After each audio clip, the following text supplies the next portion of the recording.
Yo, what's up guys, welcome back to the channel.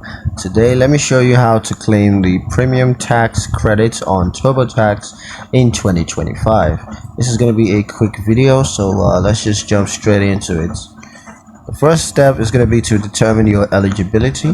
So you want to go ahead and determine if you're eligible for the premium tax based on your income, your family size, as well as other factors that you can check out on Turbotax website.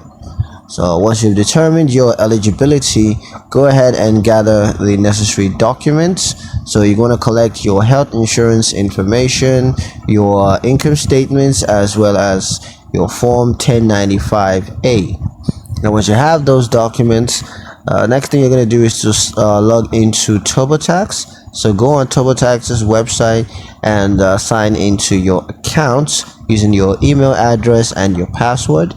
And once you're signed in, just select the tax year that you want to claim the premium tax credits for.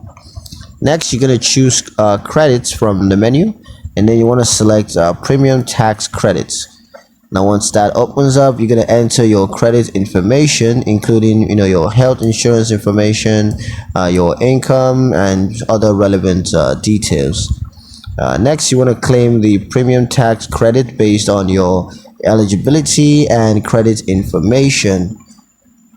That's pretty much it on how to claim the premium tax credits on Turbotax in 2025. I hope you guys liked the video. Hope you found the information useful enough. If you did, like the video, comment down below, let me know what you thought, share the video with your friends, and subscribe to the channel if you haven't done so already, and I will see you guys in the next one.